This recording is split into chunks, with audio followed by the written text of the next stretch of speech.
பிரியமானவர்களே, இயேசு கிறிஸ்துவின் நாமத்தில் உங்கள் எல்லாருக்கும் என்னுடைய அன்பின் வாழ்த்துக்கள். இந்த நாளிலும் நாம் யாவரும் இணைந்து ஜெபிக்க இன்னொரு தருணத்தை ஆண்டவர் தந்திருக்கிறார். ஆண்டவருக்கு ஸ்தோத்திரம் உண்டாவதாக. இன்றைக்கு நாம் இந்த நாளில் தேவனுடைய வார்த்தையிலிருந்து முக்கியமான சில காரியங்களை தியானித்து வருகிறோம். நேற்றைய தினத்தில் நான் உங்களுக்கு சொன்ன ஒரு காரியம், அதாவது தேவனுடைய புத்திரராவது. ஆவிக்குரிய வாழ்க்கையில் படிப்படியான அனுபவங்கள் இருக்கிறது. முதலாவது அனுபவம், நம்ம ரட்சிக்கப்படும் போது தேவனுடைய பிள்ளைகள் என்கிற அனுபவம். ஆவிக்குரிய வாழ்க்கையில் வளர்ந்து ஆவியானவரால் வழி நடத்தப்படுகிற அனுபவத்துக்கு வரும்போது தேவனுடைய புத்திரர்கள் என்கிற அனுபவத்தை பெறுகிறோம். Sons and daughters of God. அதன் பிறகு இயேசுனுடைய சீஷர்கள், அதை தொடர்ச்சியாக தியானிப்போம். ஃபைனலாக ஆண்டவருடைய சிநேகிதர்கள், அவருக்கு ஃப்ரெண்டாய் மாறுவது. அப்படி ஸ்டெப் பை ஸ்டெப்பாக நம்ம ஆவிக்குரிய வாழ்க்கையில் வளர வேண்டும்.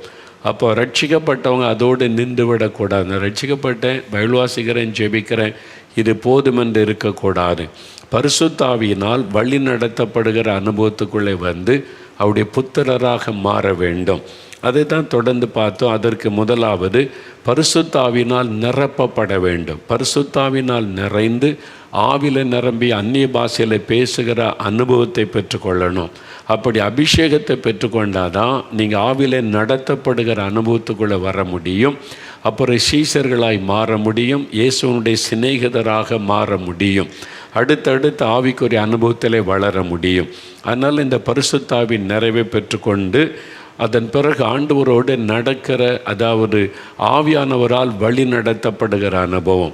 நேற்றைக்கு சொன்ன இயேசு கிறிஸ்துவை ஆவியானவர் வழி நடத்தினார், பேதுருவை ஆவியானவர் வழி நடத்தினார், பிலிப்புவை ஆவியானவர் வழி நடத்தினார், பவுலை ஆவியானவர் வழி நடத்தினார். நேற்று தின வேதத்திலிருந்து அதையெல்லாம் நம்ம வாசித்தோம்.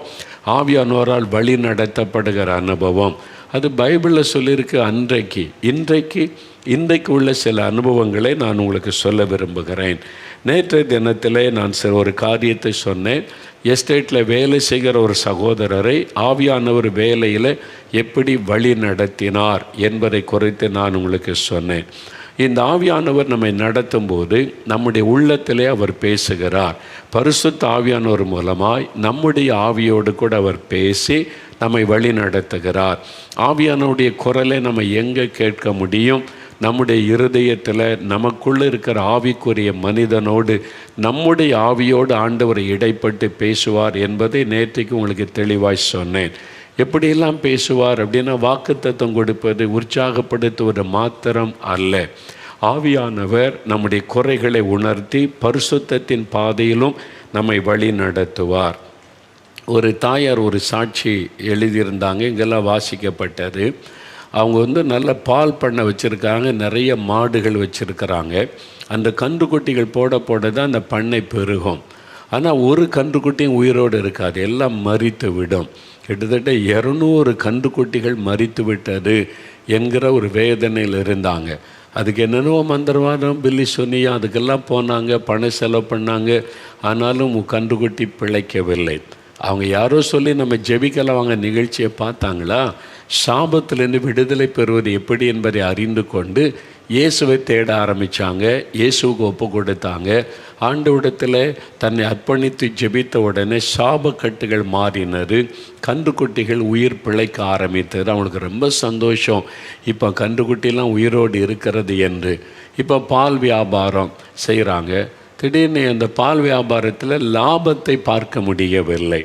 ஒரு பிஸ்னஸ் பண்ண லாபம் இருக்கும்ல, லாபம் இல்லை, நஷ்டத்தில் தான் எல்லாம் போய் கொண்டு இருந்தது. அப்போ என்னென்னா இயேசுவை தேடினேன், சாபம் மாறிட்டு கன்றுக்குட்டிலாம் உயிரோடு இருக்கிற உண்மைதான். ஆனால் பால் வியாபாரத்தில் ஒரு ஆசீர்வாதம் இல்லையே, நஷ்டந்தானே வருது. அப்போ இயேசு ஆசீர்வதிக்கிறவர்னா எனக்கு ஏன் நஷ்டம் வரணும் அப்படின்னு கொஞ்சம் சோர்வு. அதனால் அவர்கிட்ட போய் கேட்கலான்னு சொல்லி இவங்க சின்சியராக முழங்கால் போட்டு, இயேசுவே, நான் உங்களுடைய பிள்ளையை ஆயிட்டேன், நீங்கள் ஆசீர்வதிக்கிற ஆண்டவர், இப்போ என் வியாபாரத்தில் நஷ்டம்தான் வருது, பால் வியாபாரத்தில் லாபமே இல்லை, எல்லாம் நஷ்டத்தில் ஆகுது. அப்போ எதுக்கு நஷ்டம் ஆகுது? நீங்கள் ஆசீர்வதிக்கணும்ல, அப்போ ஏன் நஷ்டமாகுது, என்ன காரணம் அவங்க கேட்டாங்க. பாருங்கள், அவங்க எழுதியிருந்தாங்க அந்த சாட்சியை. ரொம்ப ஆச்சரியமானது. ஒரு வயதான தாயார் அவங்க சின்சியர் ஆண்டவர்கிட்ட போய் ஜெபித்த போது ஆண்டவர் பரிசுத்த ஆவியானவர் மூலமாக அவங்களோட பேச ஆரம்பித்தார். இப்போ தான் புது கிறிஸ்தவங்க அவங்க. அதுக்குள்ளே பாருங்கள், ஆண்டவரை தேடி ஆண்டவர் பேசணும், ஆண்டவர் என்கிட்ட விளக்கம் சொல்லணும், நீ தாகத்தோடு ஜெபிக்க ஆரம்பித்த போது பரிசுத்த ஆவியானவர் அவருடைய உள்ளத்தில் தெளிவாய் பேசுகிறார். என்ன பேசினார்? அவங்க சொன்னார், நீ பாலில் தண்ணி கலக்கிற, எல்லோரும் தண்ணி கலந்து பால் வியாபாரம் பண்ணுறதுனால நீயும் அதை பார்த்து இது தப்பு இல்லைன்னு நீ நினச்சி பாலில் தண்ணி கலந்து வியாபாரம் பண்ணுற. நீ உண்மை இல்லையே உன் வியாபாரத்தில், நான் இப்படி உன்னை ஆசீர்வதிக்க முடியும்? அப்போ தண்ணி கலக்காமல் பாலை அப்படியே நீ கொடுத்தாதான் நான் உன்னை ஆசீர்வதிக்க முடியும். ஏமாற்றவங்களை நான் இப்படி ஆசீர்வதிக்க முடியும்? அப்போ தான் அந்த தாயாருக்கு தெரியுமா, அப்போ பாலில் தண்ணி கலக்கிறது பாவம் என்று. என்ன, சமுதாயத்தில் சில காரியம் பாவமாகவே கருதப்படுவது இல்லை. இப்போ அரசாங்க அதிகாரி மத்தியில் பாருங்களேன், லஞ்சம் வாங்குறது அவங்க பாவமாகவே நினைக்கிறதே இல்லை. இப்போ அரசியல்வாதி பாருங்கள், ஊழல் பண்ணுறதை பாவமாகவே நினைக்கிறது இல்லை. எப்படி திறமையாக பண்ணலாம் அப்படி தான் பார்க்குறாங்களே தவிர பாவன்ற உணர்வே இப்பொழுது இல்லை. சமுதாயத்தில் சில பாவங்கள் கலாச்சாரமாய் மாறிவிட்டார். அது மாதிரி தான் இந்த தாயார் நினச்சாங்க, எல்லோரும் செய்கிறாங்களே, இதில் என்ன தப்புன்னு.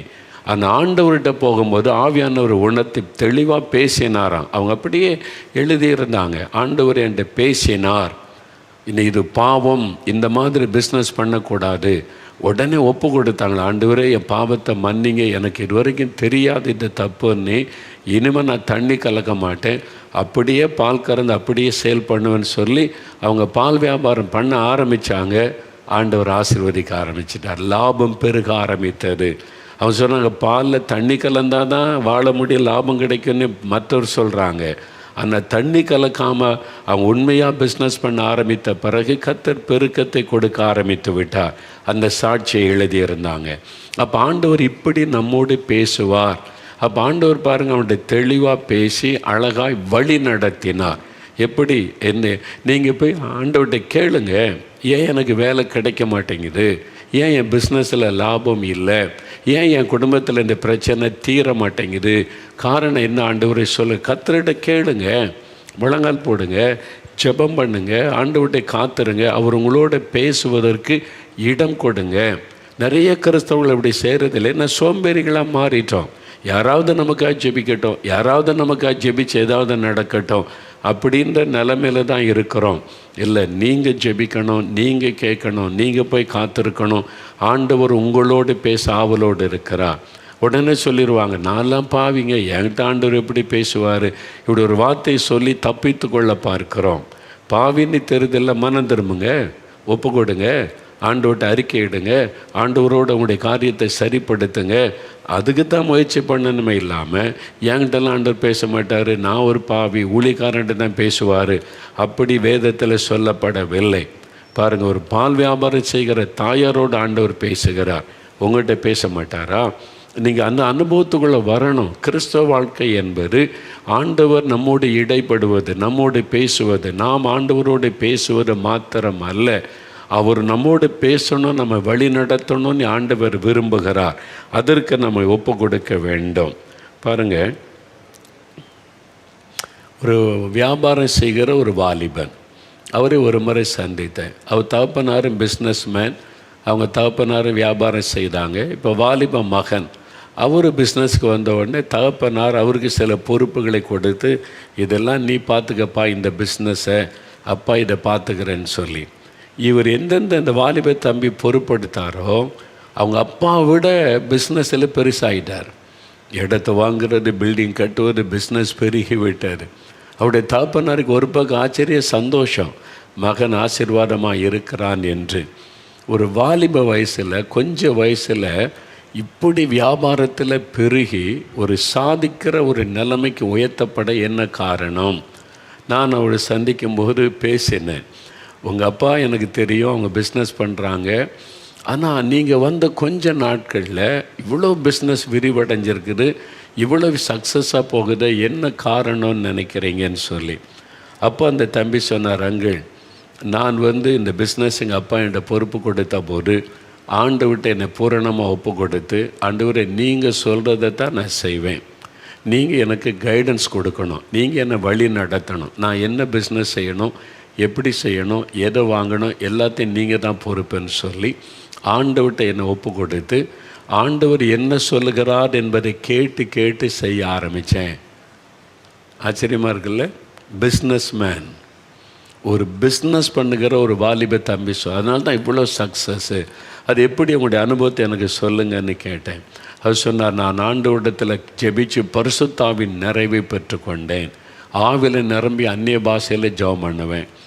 நான் இது ஒரு பிஸ்னஸ் செய்யணும், தீர்மானம் எடுக்கணும்னா ஆண்டோடைய பாத்தில் உட்காருவேன், நல்ல பரிசுத்தாவில நிரம்பி அந்நிய பாஷையில் ஜெபம் பண்ணுவேன், ஆண்டவருக்கு முன்னால் காரியத்தை வைப்பேன். இதில் நான் என்ன தீர்மானம் எடுக்கிறாரு, எனக்கு உன் மீது என் கண்ணை வைத்து ஆலோசனை சொல்லுவேன்னு நீங்கள் சொல்லியிருக்கிறீங்க, எனக்கு ஆலோசனை கொடுங்க, என்னை வழி நடத்துங்கன்னு காத்திருந்து நான் ஜெபம் செய்வேன். அப்போ ஆண்டவர் அழகாய் நான் காத்திருந்து அமர்ந்திருந்து ஜெபிக்கும்போது தெளிவாக என்னோடு பேசுவது எனக்கு தெரியும். ஆண்டவர் எப்படி பேசுவார்? காதில் சத்தம் கேட்குமா, அல்ல தரிசனம் பார்ப்பீங்களா அப்படிலாம் கேட்டேன். இல்லை, தரிசனம்லாம் பார்க்குற இல்லைங்கள், காதிலே சத்தம் கேட்குறதில்ல. பரிசுத்த ஆவியானவர் என் ஆவியில் பேசுவது எனக்கு தெரியும். இது எப்படி எல்லாத்தையும் விளக்கு நீங்கள் புரிந்து கொள்கிற மாதிரி சொல்லிவிட முடியாது. அது ஒரு எக்ஸ்பீரியன்ஸ். நீங்கள் அந்த அனுபவத்தில் வந்தால் தான் உங்களுக்கு தெரியும். அது சொல்கிறார், என் ஆவியில் ஆண்டு தெளிவாக பேசுவது எனக்கு தெரியும், அவர் என்னோடு பேசுகிறார், இதுதான் தேவனுடைய சித்தம், தெளிவாக என்னை வழி நடத்துவது எனக்கு தெரியும். என் உள்ளத்தில் இப்போ சந்தோஷம் மகிழ்ச்சி வரும், அதை நான் செய்வேன். இதை வாங்கு, இதை வாங்காத, இதை செய், இதை செய்யாத என்னை அழகாய் நடத்துவார். அப்போ ஆண்டவருடைய கைடன்ஸ் பிரகாரம் செய்கிறதுனால எல்லாம் எனக்கு ஆசீர்வாதமாக இருக்கிறது. இதான் ரகசியம். நீங்கள் எப்படி பிஸ்னஸ் பண்ணுறீங்க? நீங்கள் உடனே ஷேர் மார்க்கெட்டில் என்ன இருக்குது, எந்த கம்பெனி என்னது, உலகத்தில் அப்படி பார்த்து இந்த மூளை அறிவில் செய்கிறதுனால தான் நிறைய பாதிப்பு.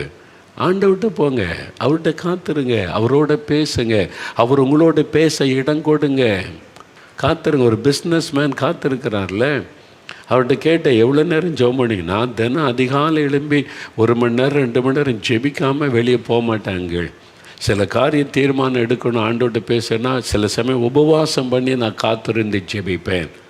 இதுக்கு ஒப்பு கொடுங்க, ஆண்டவர்கிட்ட கொஞ்சம் நேரம் கொடுங்க, நீங்கள் காத்திருந்து ஜெபிங்க, அழகாய் உங்களோட பேசி நடத்துவார்.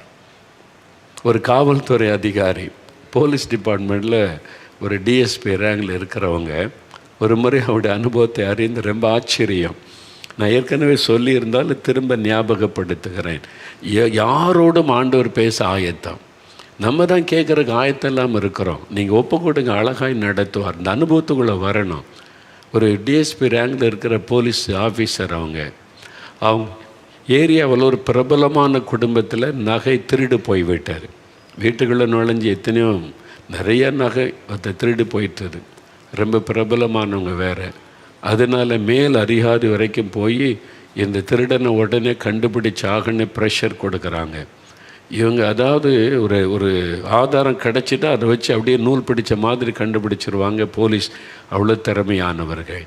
ஆனால் ஒரு ட்ரேஸும் கிடைக்கவே இல்லை, ஒரு லிங்கும் கிடைக்கவே இல்லை. எவ்வளோ பழைய ஆட்களெல்லாம் பிடிச்சி விசாரிக்கிறாங்க, செய்கிறாங்க. நாட்கள் கடந்து கொண்டே இருக்குது, ஒன்றுமே கண்டுபிடிக்க முடியலை. இப்போ மேல் அதிகாரி கூப்பிட்டு பயங்கரமாக பேசுகிறாங்க. என்னையா பண்ணுறீங்க நீங்கள்? அவங்க பிரபலமான குடும்பம் மேல் இடத்துல இந்த ப்ரெஷர் பண்ணுறாங்க நீ அப்படின்னு சொன்னால் இவங்க கொஞ்சம் சோர்ந்துட்டாங்க. நல்ல உண்மையான போலீஸ் அதிகாரி, ரட்சிக்கப்பட்டவங்க, ஜெபிக்கிறவங்க. அதனால் அங்கே ரொம்ப மன சோர்ந்துட்டு நம்ம என்னென்னோ முயற்சி பண்ணுறோம், இந்த திருடனை கண்டுபிடிக்க முடியலையே, இந்த திருட்டில் ஒரு லிங்கும் நமக்கு கிடைக்க மாட்டேங்குதேன்னு சொல்லி ஒரு நாள் ரொம்ப சின்சியராக ஜெபிச்சாங்களா, ஆண்டவரே நீங்கள் தானே எனக்கு இந்த வேலை தந்திருக்கிறீங்க, இந்த உயர்வை தந்திருக்கிறீங்க, என் வேலையில் எனக்கு உதவி செய்யுங்க, இந்த திருடனை கண்டுபிடிக்க முடியல, நாங்கள் மூளை அறிவில் எங்களுடைய டிபார்ட்மெண்ட் எங்களுடைய திறமையில் எல்லாம் செஞ்சு பார்த்துட்டோம், ஒரு அடையாளமும் தெரியலையே, எப்படி கண்டுபிடிக்கிறது, எங்களுக்கு உதவி செய்யுங்க. என்ன நல்ல பரிசுத்தாய் பெற்ற தேவ மனிதர் நல்ல ஆவியில் நிரம்பி ஜெபம் பண்ணாங்க. ஆண்டவர்கிட்ட பருத்தா நீங்கள் எனக்கு உதவி செய்யணும், வழி நடத்தணும்னு சொல்லி ஒரு நாள் டியூட்டியெல்லாம் முடிச்சுட்டு சாப்பிட்டு படுத்துட்டாங்க. நடு ராத்திரி ஆண்டவர் எழுப்பினாராம், மகனை எழும்பு, அப்போ எழும்பினார். ஆவியானவர் தட்டி எழுப்புவது அவங்களுக்கு தெரியும். அதான் ஆவியானவரோட ஒரு அனுபவத்தில் வாழணும். கிறிஸ்தவ வாழ்க்கை என்பது சும்மா கடமைக்கு ஒரு ஜபம், சர்ச்சுக்கு போகிறது, காணிக்கு போகிறது இல்லை. ஆண்டவரோட உறவாடணும், ஆண்டவரோட நெருக்கமாக வாழணும். ஆண்டவர் தட்டி எழுப்புறது அவங்களுக்கு தெரியுமா? ஆண்டவர் தட்டி எழுப்பினார் நடு ராத்திரியில், எழும்பு மகனை அப்படின்னு. இப்போ நீ கார் எடுத்துக்கிட்டு வெளியே போன்னு சொன்னாராம். தெளிவாண்டவர் பேசுகிறார், கார் எடுத்துகிட்டு வெளியே போ. உடனே அவங்க வீட்டு காவலுக்கு இருப்பால் ஒரு கான்ஸ்டபிளை கூப்பிட்டு ஜீப் எடுத்து போகலான்னு சொல்லி அவங்க வண்டி எடுத்து டிஎஸ்பி அந்த வண்டியில் ஏறி நடுராத்தில் சில சமயம் வந்து ரவுண்டெல்லாம் வருவாங்கள்ல, அது மாதிரி அவர் அப்படி தான் நினச்சா வெளியே போகலான்னு. அப்போ போயிட்டே இரு அப்படின்னு சொல்லி அந்த சிட்டியில் ரவுண்ட் போகிறாங்க. இவர் மனசில் ஜெபிச்சுக்கிட்டே இருக்க, ஆண்டவரே ராத்திரியில் எழுப்பி என்னை ரோட்டில் போக சொல்லிட்டீங்க, நான் போய்கிட்டே இருக்கிறேன், என்ன காரியம் தெரியலையே ஆண்டவரேன்னு சொல்லி அவங்க வண்டி போய்கிட்டே இருக்கு. அந்த டிரைவருக்கு என்ன செய்யணும், இங்கே அங்கே போன்னு போய்கிட்டே இருக்கிறாங்க. திடீர்னு ஒரு இடத்துல வரும்போது ஒருத்தர் குடிச்சிட்டு வந்து விடிய கால நேரம் மதுபானத்தில் போதையில் வந்து இவங்க காரில் வந்து விழுந்துட்டான். வண்டியை நிறுத்தின்னு பார்த்துட்டு ஒரு குடிக்காரன். அவர் இறங்கி போய் பார்த்தா அந்த குடிக்காரன் குடிச்சிட்டே உளறுகிறான். அந்த உளறல என்ன சொல்கிறான், அந்த நகை திருடு போனதை பற்றி அவன் பேசுகிறான். அந்த வீட்டில் நகை திருடுனதை பற்றி அவன் குடியில் உளறுகிறான். அவன் அங்கே லிங்கு கிடைத்தது. அவனை பிடிச்சிட்டு வந்தாங்க போலீஸ் ஸ்டேஷனுக்கு. அடுத்த நாள் விசாரித்தா ஒவ்வொருத்தராக பிடிச்சி நகை முழுவதையும் ரெக்கவர் பண்ணிட்டாங்க. அவர் சொன்னார், பிரதர், ஆண்டவர் எவ்வளவு அழகாக உதவி செய்கிறார், எவ்வளவு அருமையாக உதவி செய்கிறார். உதவி செய்கிற ஆவியானவர். நீங்கள் பரிசுத்த ஆவிக்குள்ளே நிரம்பி அவரால் வழி நடத்தப்படுகிற அனுபவத்துக்குள்ளே வரணும். நீங்கள் காவல்துறை அதிகாரி இருக்கலாம், பிஸ்னஸ் மேனாக இருக்கலாம், எல்லாருமே அந்த அனுபவத்துக்குள்ளே வரணும்னு கர்த்தர் விரும்புகிறார். காவல்துறை அதிகாரி, பிஸ்னஸ் மேனே ஆவியானவரால் நடத்தப்பட்ட ஊழியம் செய்கிறவங்க, நீங்கள் பாஸ்டராக இருந்தால் கர்த்தர் உங்களோட பேசணும், வழி நடத்தணும். இல்லாட்டா சம்திங் ராங். உங்களை ஒப்பு கொடுக்கணும். கர்த்தர் இன்றைக்கி உங்களோட பேசினாரா, நீங்கள் என்ன ஊழியம் செய்யணும், எப்படி செய்யணும், கர்த்தர் பேசுகிறாரா, ஞாயிற்றுக்கிழமை எப்படி ஆராதனை நடத்தணும், என்ன செய்தி கொடுக்கணும், எப்படி ஜெபிக்கணும், கர்த்தர் பேசுகிறாரா? அதுக்கு உங்களுக்கு டைம் இல்லையா? யோசித்து பாருங்கள். காத்திருக்கணும், ஜெபிக்கணும், கர்த்தர் உங்களோட பேசுவதற்கு இடம் கொடுக்கணும். அதே மாதிரி ஒரு நீதி அரசர், ஜட்ஜ் இருக்கிறாங்கல்ல, அவங்கள எனக்கு நல்லா தெரியும். ரட்சிக்கப்பட்டு அபிஷேகம் பெற்று நல்ல பிரசங்கெல்லாம் பண்ணுவாங்க. ரிட்டையர்ட் ஆகிட்டாங்க. ஒரு முறை ஒரு திருமண வீட்டுக்கு நான் போயிருந்தபோது அவங்கள சந்திக்க நேர்ந்தது. நான் அவங்களோட உட்காந்து பேசும்போது அவங்களுடைய அனுபவங்களை எல்லாம் நான் கேட்டேன். இது மாதிரி உள்ளதெல்லாம் நான் இன்ட்ரெஸ்ட்டாக கேட்பேன். உங்களுடைய அனுபவங்களை சொல்லுங்கள். நான் கொண்டு கேட்டேன், நீங்கள் ஒரு கேஸை விசாரித்து ஜட்ஜ்மெண்ட் எப்படி எழுதுவீங்கன்னு கேட்டேன். ஒரு கேஸை விசாரிக்கிறீங்க, ஜட்ஜ்மெண்ட் எப்படி எழுதுவீங்க அப்படின்னு கேட்டேன். அப்போது அவர்கிட்ட அவங்க பேசும்போது சொன்னேன், பிரதர், ரொம்ப இன்ட்ரெஸ்டான ஒரு கேள்வி கேட்குறீங்க. ஒரு வழக்கை நான் விசாரிக்கும்போது அவங்க இந்த சாட்சிகள் எல்லாத்தையும் நாங்கள் நோட்ஸ் எடுத்து ஜட்ஜ்மெண்ட் எழுதுவது தான் ரொம்ப முக்கியம். அது எல்லாத்தையும் பார்த்து ரொம்ப யோசித்து யார் குற்றவாளின்றதை நம்ம நிதானித்து ஜட்ஜ்மெண்ட் எழுதி அந்த குற்றவாளிக்கு இவர் தான் குற்றவாளின்னு சொல்லி தண்டனை கொடுக்கணும், எழுதணும். நான் என்னுடைய அனுபவம், நான் அபிஷேகம் பெற்று கர்த்தருக்குள்ளே வந்து இந்த அனுபவத்தில் வந்த பிறகு நானாக யோசித்து மூளை அறிவிலெல்லாம் எழுத மாட்டேன். நமக்கு சட்டம் எல்லாம் தெரியும், அதெல்லாம் தெரிஞ்சிடும். இந்திய அரசியலமைப்பு சட்டத்தின்படி தான் ஜட்ஜ்மெண்ட் கொடுத்து ஆகணும். அதில் ஆண்டவர் உதவி செய்வதற்கு நான் ஜெபம் பண்ணுவேன். அப்போ ஆண்டவர்கிட்ட கேட்பேன். நான் வந்து தனியாக உட்காந்து ஜெபிப்பேன். எப்படி, யார் குற்றவாளி ஆண்டவர், இதெல்லாம் வந்திருக்குது, யார் குற்றவாளி, என்ன ஜட்ஜ்மெண்ட் எழுதணும். ஆண்டவர் தெளிவாக எனக்கு காண்பிப்பார், தெளிவாக என்னோடு பேசுவார்.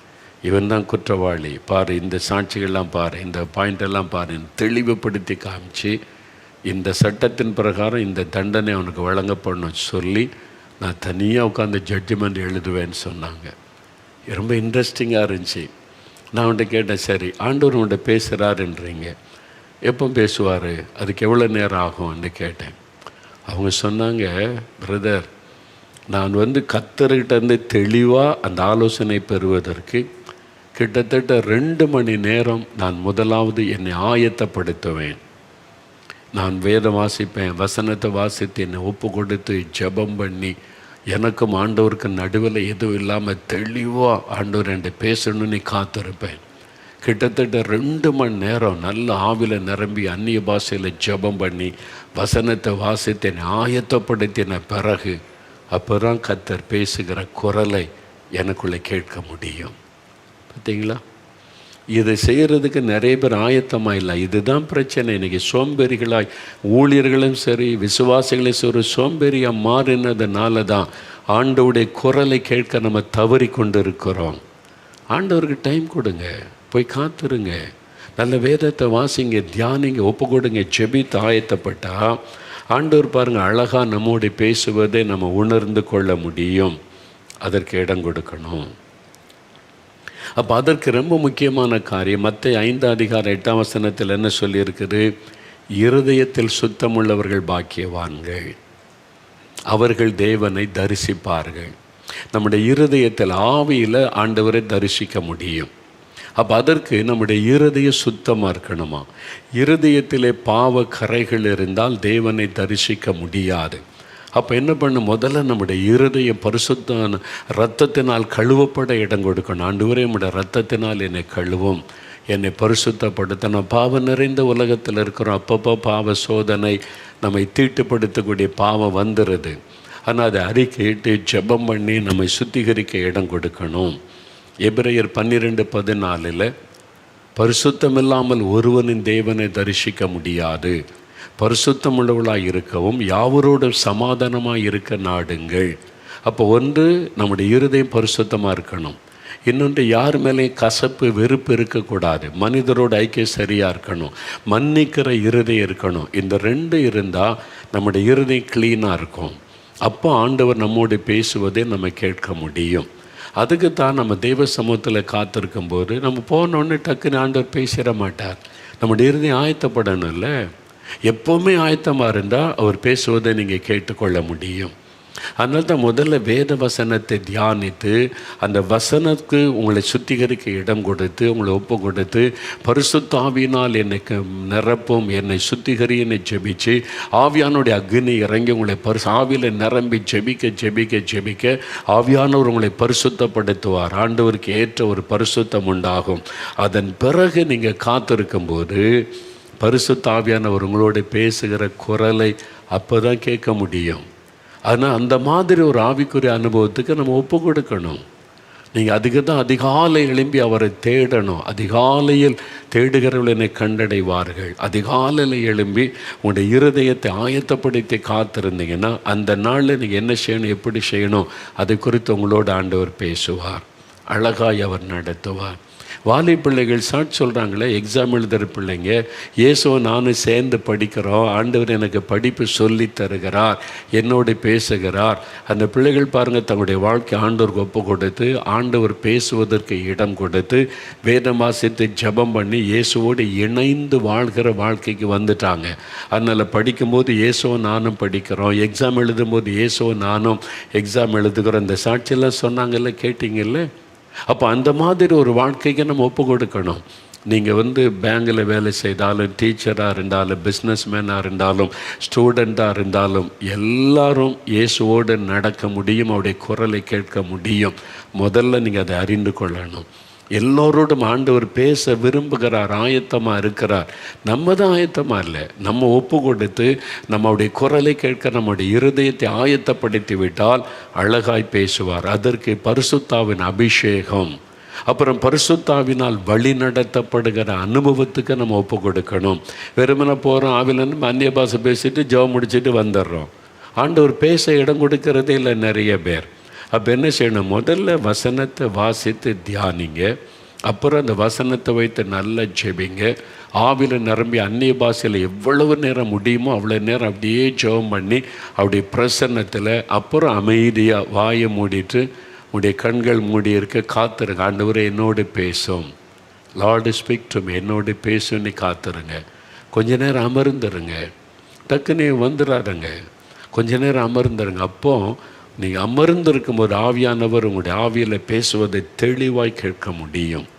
இந்த அனுபவத்தில் நீங்கள் வளர்ந்து வந்துட்டீங்கன்னா அதுக்கப்புறம் நீங்கள் நடக்கும்போதும் ஒரு ட்ராவல் இருக்கும்போதும் ஆண்டவர் பேசுவதை உணர முடியும். இது படிப்படியாக இந்த வளர்ச்சிக்குள்ளே நீங்கள் வரணும். இந்த அனுபவத்தை விரும்புகிறீங்களா? ஆண்டவர் என்கிட்டையும் பேசணும், அவருடைய குரலை கேட்கணும், அவரோட நெருக்கமாக வாழணும். இயேசுவும் நானும் அந்த வாழ்க்கை வாழ விரும்புகிறீங்களா? அப்போ ஆண்டவர்கிட்ட இடம் கொடுப்பீங்களா? இன்றைக்கு அந்த அபிஷேகத்துக்கு இடம் கொடுங்க. பரிசுத்தாவினால் நிரப்பப்பட இடம் கொடுங்க. என்னை நிரப்புங்க ஆண்டவரை, என்னை ஆட்கொள்ளுங்க. எனக்குள்ள அந்த பரிசுத்தாவியனுடைய ஆளுகை முழுவதும் வரட்டும்.